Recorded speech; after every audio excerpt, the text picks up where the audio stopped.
More criticism of The Last Jedi. Where to start? The political commentary. It's very heavy-handed, very fourth wall breaking.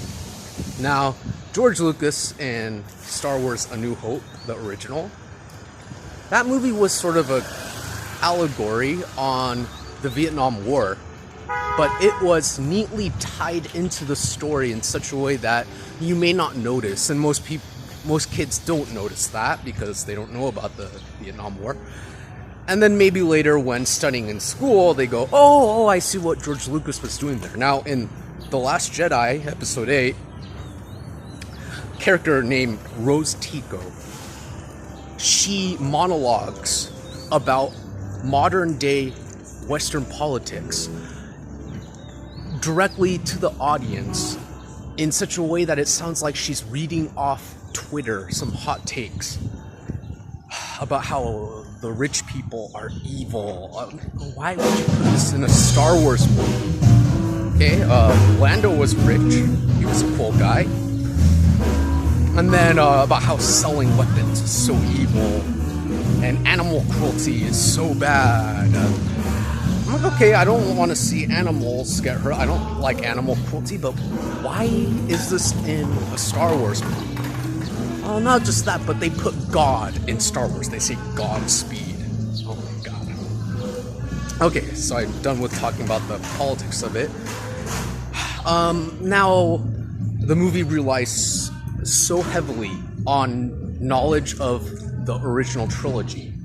Almost every story decision is a callback or a response to The Empire Strikes Back and Return of the Jedi. And Rian Johnson, writer, director of the movie, he didn't even realize that so many cultures did not grow up with the original trilogy, like China, which didn't have it. So it went way over their heads, and without knowing that, understanding the commentary on the original trilogy, they just see the movie for what it is, a hollow story. So, lasted 2 weeks in China and then was pulled from theaters because it bombed so hard. Alright, part 3. The lack of development of the new characters. The movie tries so hard to deconstruct and peg down Luke Skywalker in order to prop up the new characters that in the process, the movie ends up being so Luke Skywalker centric and ignores development of the new characters. So Rey becomes a nothing character. She's like a non-playable character in an RPG game. I actually liked Rey in The Force Awakens. I think many people did. Her performance was good. She was charismatic, likable, funny. But there were minor complaints that she was a bit too powerful, too talented. And I defended her a lot and saying, oh, don't worry, they'll tone down her power level. But no, they didn't. Rian Johnson doubled down on her power level, made her like 10 times more powerful in this film with no training. Yeah. Okay, what else is there to criticize about this movie? There's so much wrong. It was just so bad.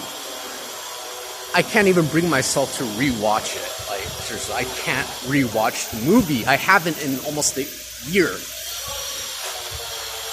The first time I saw it, I thought to myself, what am I watching?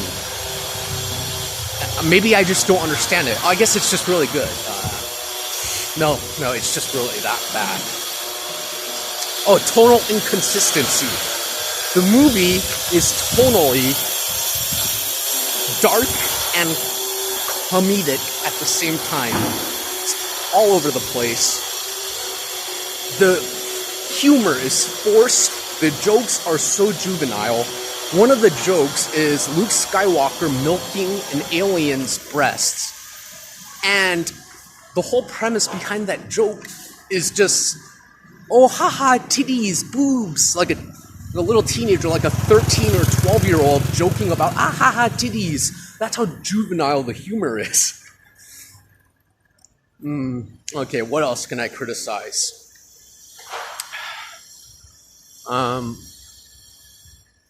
nah, I'm done for now.